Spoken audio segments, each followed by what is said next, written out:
बघा मी तो व्हिडिओ पाहिलेला नाही आहे. मला वाटतं काल आपण पाहिलं असेल साधारणपणे मिरची लागली कोणाला आणि त्यांनी कोणाला उद्देशून हे बोललं होतं, ते जे काही गाणं होतं ते हे जग जाहीर झालेलं आणि जी तोडफोड केलेली आहे. पण त्याच्याहूनही जास्ती गंभीर विषय मला हा वाटतो की एकनाथ शिंदेंच्या खासदारांनी त्यांना साप म्हणून त्यांची तुलना करावी. हे मला वाटतं अजून गंभीर आहे. पक्षातल्या पक्षात त्यांची जर अशी इमेज झाली असेल एक विषारी साप आणि साप दोन्ही, तर आता काय पुढे बोलायचं याच्या. मग कुणाल कामरा कोण आणि अजून काय कोण, त्यांचेच खासदार त्यांना साप म्हणून असं तुलना करतात, हे अजून गंभीर आहे. पण आदित्यजी ज्या पद्धतीची तोडफोड बघायला मिळाली होती, कुठेतरी त्यांनी असं म्हटलेलं आहे की नागपूर प्रकरणामध्ये जे आरोपी आहेत त्यांनी त्यांची भरपाई द्यावी. मग हे माझं पण काल पण मी म्हणणं होतं की जे कोणी तोडफोड केली असतील त्यांनी, आता त्यांचे चेहरे आहेत त्याच्यात, त्यांचे सगळ्यांचे व्हिडिओ आहेत, तिथं ते एक पोलीस इन्स्पेक्टर पण दिसतात. तर ह्या त्यांना तर पहिलं पोलिसांना विचारलं पाहिजे की तुम्ही नक्की तिथे करत काय होतात. दुसरी गोष्ट म्हणजे साधारणपणे जसं नागपूरमध्ये जो न्याय लावलेला आहे की ज्यांनी तोडफोड केली आणि त्यांच्याकडून ते पैसे घ्यायलाच पाहिजेत नुकसान भरपाईचे, तसं हे जे काही चेहरे दिसतात ना मवाली चेहरे, त्यांच्याकडून नुकसान भरपाई सरकार घेणार का? नाहीतर देशात असं पूर्ण हे निरोप जाणारे मेसेज जाणार आहे की आजपासून किंवा कालपासून अशी तोडफोड करणं ह्या राज्यात योग्य आहे, असं मुख्यमंत्री महोदयांकडून मेसेज जाईल. कायदा सुव्यवस्था हातात घेण्याचा प्रयत्न सरकारी पक्षाने हातातून राहिलंच नाही ना, काय हातात घेणार. प्रशांत करून त्याला 1 महिन्यानंतर अटक केलेली आहे. मात्र अटक तेलंगणामध्ये झालेली आहे आणि अटक करण्यापूर्वी काही नागपूरचे पोलीस अधिकारी प्रशांत करोडच्या संपर्कात होते, ते त्याला मदत करत होते, म्हणून त्याचं 1 महिना अटक. हे सगळं आता चौकशीतून कळलं पाहिजे. कोर्टाने आता ह्याच्यात पुढाकार घेऊन मग कोणाचं CDR असेल, अजून काय काय असेल, हे सगळं बाहेर आलं पाहिजे. पण एक मला प्रश्न हाच विचारायचा आहे की काल म्हणजे 2-2.5 वर्ष जे एक उपमुख्यमंत्री पण त्यांना जे गद्दार बोललेले आहेत, आम्ही सगळे 33 देशांमध्ये ज्यांची गद्दार म्हणून नोंद झालेली आहे, त्यांच्यावर एक कॉमेडियन गद्दार म्हणून त्यांनी गाणं लिहिलं, लगेच जाऊन तोडफोड होते, सगळं काही होतं, एवढा उद्रेक होतो आणि मुख्यमंत्री महोदय पण त्यांना पाठबळ देतात. दुसऱ्या बाजूला कोश्यारी असतील, कोरटकर असतील, सोलापूरकर असतील, ह्यांनी छत्रपती शिवाजी महाराज असतील, महात्मा फुले असतील, सावित्रीबाई फुले असतील, ह्यांच्याबद्दल अपमानजनक शब्द वापरल्यानंतर आणि असे विचार देखील त्यांच्या मनात आल्यानंतर कुठेही भाजपकडून किंवा ह्या बाकीच्या टोळ्यांकडून उद्रेक होत नाही, हे आश्चर्यचकित करण्यासारखी गोष्ट आहे, हैराण करण्याची गोष्ट आहे. दिशा साहेबांच्या वकिलांनी मोठे आरोप केलेले आहेत का? त्यांना करत राहू दे ना, मला त्याच्यावर काही बोलायचं नाही. आदित्य ठाकरेंचे नाही तर उद्धव ठाकरेंचेही पुरावे आमच्याकडे आहेत. त्यांना बोलायचे बोलत राहू दे. बघा मी पहिलंच बोललो, त्यांना जे बोलायचं ते बोलू दे. सर सीएम म्हणतात की कुणाल कामरांनी माफी मागितली पाहिजे आणि कुणाल कामरान म्हणतात की माफी मागणार नाही, निश्चितपणे मी काल पण सांगितलं ना, जर गद्दार आणि चोर म्हणून एकनाथ शिंदे स्वतःला आयडेंटिफाय करत असतील आणि त्यांचे कार्यकर्ते पण त्यांना तसंच आयडेंटिफाय करत असतील, तर नक्की खूप अपमान झालाय, माफी मागितलीच पाहिजे. आदित्यजी एकनाथ खडसे यांनी असं म्हटलेलं आहे की 2014 ला जी युती तुटली होती ती देश पातळीवर नाही तर राज्य पातळीवर तुटलेली होती. हो बरोबर आहे ना, कारण त्याच्यानंतर आम्ही त्याच्या आधी पण केंद्रात होतो, पण युती तोडली कोणी हे काल स्पष्ट झालेलं आहे. आता ते आकडे वगैरे किती खरेत किती खोटेत, कोण किती विश्वासू आहे हे तुम्ही ठरवायचं आहे. पण युती तोडली आणि कशी तोडली गेली हे खडसे साहेबांनी आधी देखील सांगितलंय, कारण त्यांचाच आम्हाला फोन आला होता. 4 जागांमधून खरं तर ही युती तुटली होती. 4 जागा 1 जागा फायनली युती तोडण्याचं कोणाच्या मनात होतं हे पण आपल्याला माहिती आहे. आणि त्यावेळी उद्धव साहेबांनी पण त्यांना विचारलं होतं की अजून एक दिवस आहे, बसून चर्चा करू शकतो. केवढे दिलदार होते हो त्यावेळी, किती दिलदार लोक आहेत हे, मोठ्या मनाचे लोक आहेत. हे हात ह्याच्यावर तुम्ही तरी विश्वास ठेवता का? बघा तुम्ही हसताय,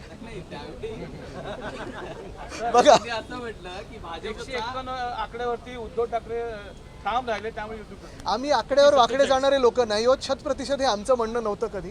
पण एक आहे निश्चित, आपल्याला माहिती आहे त्यावेळी आता युती तोडली कोणी हे आता वेगळे आता थोडं बाहेर यायला, सरकारी भाषेत अंशतः बाहेर यायला लागलेलं आहे. महेंद्र फडणवीस यांनी तुम्हाला गौरव म्हटलंय. उद्धव ठाकरे भाजप सोबत सत्तेमध्ये राहिले असते आणि उद्धव ठाकरेंच्या शिवसेनेसोबत ही भाजपची सत्ता. बघा एक महत्त्वाचं याच्यात, आता जर तर काय झालं असतं, काय होईल ह्याच्यात जाण्यात काही अर्थ नाही आहे. आत्ताची जी परिस्थिती आहे महाराष्ट्राची त्याच्यावर बोलूया आपण. आजची जी परिस्थिती, आणि हे परत तुम्हाला सांगतो, हे जसं औरंगजेब वगैरे होतं ना, तसं हे अजून एक डिस्ट्रॅक्शन आहे की 2014ला काय झालं. नशिबाने आता ते 10 वर्षाच्या अंतरावर आले, जे 400 वर्षाच्या अंतरावर होते.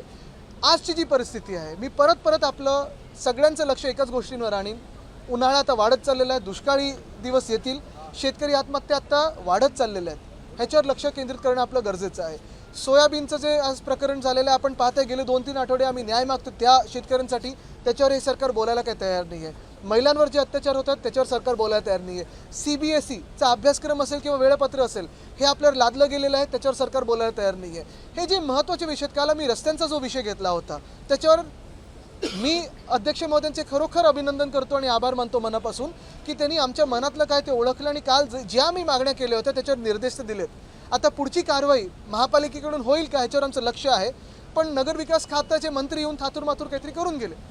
हेच महत्त्वाचं आहे की आता 400 वर्षापूर्वीचं नाही तर 10 वर्षापूर्वी काय घडलं होतं ह्या गोष्टींमध्ये जाऊन काही अर्थ नाही आहे.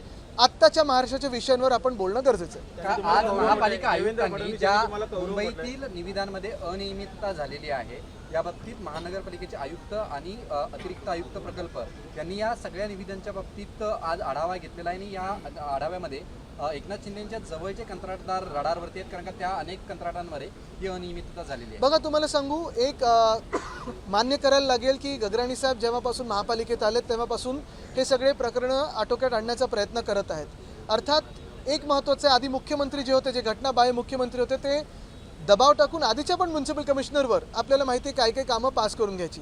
आत्ता 1.5 लाख ते 2 लाख कोटीची कमिटेड लायबिलिटी आहे जर रद्द काही केलं नसेल तर, नाहीतर 2.5 लाख कोटीची लायबिलिटी ही महापालिकेवर जेव्हा हे नवीन सरकार बसत होतं तेव्हाचं होतं. काल पण आम्ही एक प्रकरण आपल्या लोकांसमोर आणलं, ते हेच होतं की वर्सोवा भायंदर खरं तर हा प्रोजेक्ट आम्ही आणला होता पण पुढच्या काही परवानग्या मिळायच्या आधी आमचं सरकार पडलं आणि अजूनही त्या परवानग्या मिळाल्या नाही आहेत, जमीन घेतलेली नाही आहे, त्याच्याही आधी टेंडर आणि पैसे काही काही देऊन मोकळे झालेले आहेत. असं हे आधीचं सरकार होतं. आता ह्याच सरकारमध्ये मुंबई महानगरपालिका जी BST संस्था चालवते, 32 ते 35 लाख लोक प्रत्येक दिवशी प्रवास करतात, अजून BSTला जनरल मॅनेजर नाही आहे. आणि हेच मी सांगतोय ना की उधळपट्टी जी चालली, एका बाजूला आपण पाहतोय लाडके बहिणींचा विषय असेल, शेतकऱ्यांचा कर्जमाफीचा विषय असेल, हे न घेता उधळपट्टी लाडक्या कॉन्ट्रॅक्टर्सवर चाललेली आहे. मी आभार मानीन जर म्युन्सिपल कमिशनरनी ही बैठक घेतली असेल तर, आणि खरोखर आकडे जे आहेत ते लोकांसमोर आले पाहिजे. विद्यमान खासदारांच्या वेतनामध्ये 24% वाढ केलेली आहे, त्याचबरोबर जे निवृत्त आहे सदस्य त्यांच्या सुद्धा वेतनामध्ये 24% वाढ करण्यात आली आहे. कसं पाहताय म्हणजे चांगलीच गोष्ट आहे, पण जे बेरोजगार युवा आहेत, जे तरुणी आहेत, त्यांना कधीतरी नोकरी आणि असे पगार मिळणं गरजेचं आहे. अधिवेशनाचा उद्याचा शेवटचा दिवस आहे आणि अजूनही विरोधी पक्षनेता निवडला गेला नाही, काय सांगा? चांगला प्रश्न विचारला. आज आम्ही संविधानावर चर्चा करतोय. गंमत अशी आहे की जे संविधानाला तोडून मरोडून पळून गेले होते, संविधानाचा अपमान करून पळून गेले होते, ज्या लोकांना संविधान बदलायचं होतं, ज्या लोकांना संविधानाबद्दल राग आहे, महामानव डॉक्टर बाबासाहेब आंबेडकरांबद्दल राग आहे, अशी लोक आज संविधानावर भाषण करतात. एकच अपेक्षित आहे की ह्या संविधानाप्रमाणे, ह्या घटनेप्रमाणे विरोधी पक्ष नेतापद हे उद्या जाहीर झालं पाहिजे. पण आता राज्याची आर्थिक परिस्थिती योग्य नाहीये. 2100 रुपयांसंदर्भात अजून तसं वक्तव्य आलेलं नाहीये. कधीपर्यंत ही परिस्थिती सुधारू शकते, काही भविष्य? निवडणुका लागल्या सुधारेल. भाजपचा अल्पसंख्याक एक मिनिट. 2014 के जो गठबंधन टूटने का जिक्र किया है मुख्यमंत्री ने, और वही 151 सीट पर शिवसेना अड़ी रही, इसके चलते ये गठबंधन हुआ नहीं, ऐसा उनका दावा है. देखिए, एक बात तो जाहिर है जो हम पहले से बोलते आए कि युति तोड़े किसने. 2014 में जिसने फ़ोन किया था खड़से साहब ने, उन्होंने तो काफ़ी बार इस पे बयान दिया है.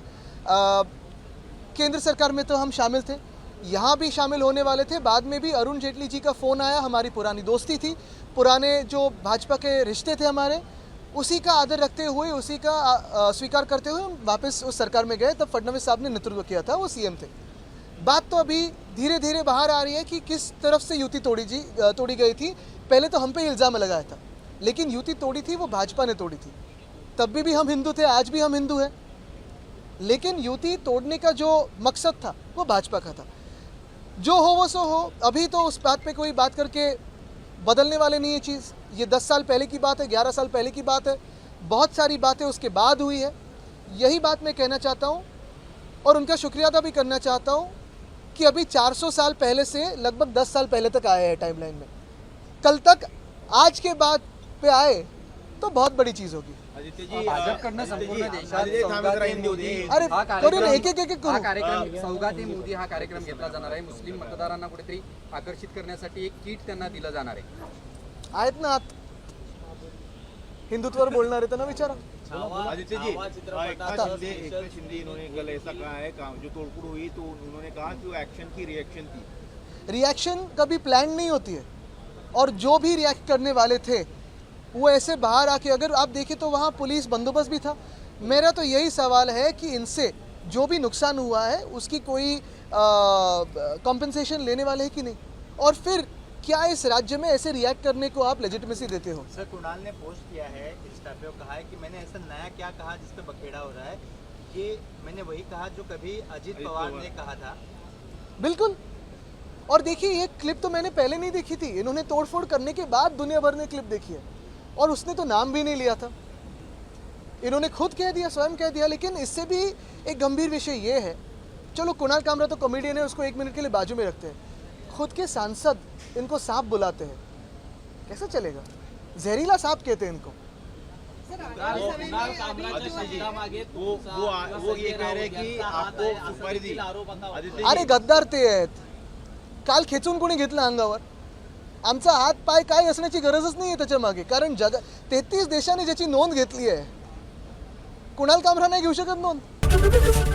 एबीपी माझा, उघडा डोळे बघा नीट.